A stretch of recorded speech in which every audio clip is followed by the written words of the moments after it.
Sir नमस्कार. मी मंदाकिनी गणपत मुठाळ. मला गुडघ्यांचा भयंकर त्रास होता की आणि पायावर सूज असायची कायम. त्या सुजेमुळे मला नेहमी पेनकिलर गोळ्या घेतल्या तरी मला फक्त जड पडायचा पाय, पण वेदना थांबत नव्हत्या. त्यानंतर मी सरदे म्हणून डॉक्टर आहे नाशिक रोडला, सरदे डॉक्टर म्हणून त्यांच्याकडे ट्रीटमेंट घेतली. आणि मग त्यांची ट्रीटमेंट घेतल्यानंतर त्यांनी मला असं सांगितलं की एक्सरे वगैरे झाले.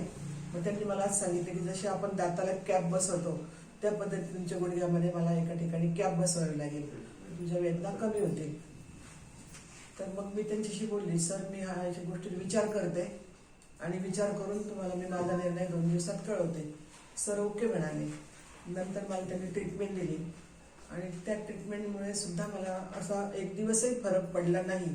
मी सरांना बोलली, सर माझ्या पायावर सूज खूप आहे आणि त्या सुजेमुळे मला खूप त्रास होतो, खूप वेदना होतात माझ्या पायाला, मला पाय ताट करता येत नाही, परत बसता तर मुळीच येत नाही. तर मग सर म्हणे, मॅडम एवढी 1 महिना ट्रीटमेंट घ्या, नंतर आपण काहीतरी त्याच्यावर निर्णय घेऊ, तुम्हाला कसं वाटतं, परत एक्सरे काढावा लागेल म्हणे तुमचा. म्हटलं बरं. पण त्यानंतर मी मेडिकलमध्ये त्या गोळ्यांची चौकशी केली, पेन किलर कोणते आहे.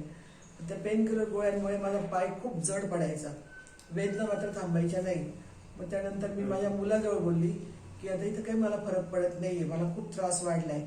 मग तो म्हणे, मी काकतकर सरांचं ऐकलेलं आहे, तर डॉक्टर काकतकरांकडे आपण ट्रीटमेंट घ्यायची का, त्यांनी मला असं विचारलं. तर म्हटलं चालेल म्हटलं मला, पण आता मला काही सहन होत नाही हे वेदना. मग तिथे नंबर लावल्यानंतर आमचा 3 आठवड्यामध्ये अर्जन्सी नंबर लावला आणि सरांकडे गेली. मग तिथे मी सकाळी 10:30ला गेली, रात्री माझा 12 वाजेला नंबर लागला. दिवसभर मला पायाच्या इतक्या असंख्य वेदना होत होत्या, पण मला गरज होती म्हणून मी त्यावेळेस थांबली. सगळे एक्सरे वगैरे झाले. मग सरांनी मला ऑपरेशन तसं काही बोलले नाही, पण ते म्हणजे वेट कमी करा आणि मग डाएटिशियनकडे मला पाठवलं. मी गेली, त्या डाएटप्रमाणे मी 1 महिन्यामध्ये 5 किलो वजन कमी केलं, पण मला फरक कोणताही जाणवत नव्हता. मग माझी एक मैत्रीण आहे माझ्याबरोबर, ती रिटायरमेंट झालेली, त्यांनी मला एक सजेशन दिलं की न्यूरोलॉजिस्ट हे नॅचरोपॅथी डॉक्टरांचा नॅचरोपॅथी. त्यानंतर मी काकतकरांची ट्रीटमेंट पूर्ण केली. म्हणजे मी अशा अर्ध्या ट्रीटमेंट कोणत्याच सोडल्या नाही. पूर्ण झाल्यानंतर सुद्धा मला 5% सुद्धा आराम पडला नाही. त्याच्यानंतर मला भाभानगरला डॉक्टर पुरी म्हणून डॉक्टर आहे, तर त्यांच्याकडे फिजिओथेरपीसाठी मी जायला लागली. दररोज जायची मी. मला रिक्षात बसता यायचं नाही, रिक्षातून उतरता यायचं नाही. अशा कंडिशनमध्ये त्यांच्याकडे मी 2 महिने ट्रीटमेंट केली. पण मला तिथेही मला काही म्हणजे समाधानकारक असं मला माझ्या पायांना आराम पडला नाही. बाकी आपल्याला काही दुसरं सांगायचं नाही, पण पायांना आराम पडला नाही. मग त्याच्यानंतर मला परत एक ठिकाणी अभिषेक जुन्नरकर डॉक्टर जे आहे त्यांचं मला माहिती मिळाली. मग त्या माहितीनुसार मी डायरेक्ट नंबर न लावता काही न करता त्यांच्याकडे आली, त्यांची भेट घेतली.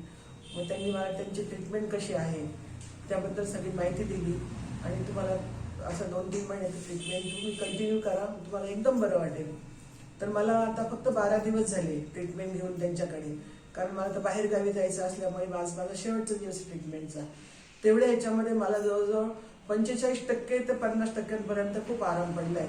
आणि त्या याच्यावरच माझी ट्रीप मी कॅन्सल करणार होती, पण आराम पडल्यामुळे मी माझ्या ट्रीपची आता 2-3 दिवसात तयारी केली आणि आज मी ट्रीपला जात आहे. तिकडनं आल्यानंतर हीच ट्रीटमेंट मी कंटिन्यू करणार आहे, कारण मला खूप फरक पडला आणि मला म्हणजे माझं आनंद मला मिळायला लागला, असं मला वाटायला लागलं. मी खूप नर्वस झाली होती की मला आता आरामच पडणार नाही माझ्या पायांना, अशी माझी मानसिकता तयार झाली होती. आता मला वाटतं खूप म्हणजे आता हे आलंय की मला आता मी चांगली होणार आहे माझ्या ह्या डॉक्टरांकडे. आणि बस मला एवढंच त्यांच्याविषयी सांगायचं होतं. आता मी गावाला आल्यानंतर परत कंटिन्यू ट्रीटमेंट करणार आहे.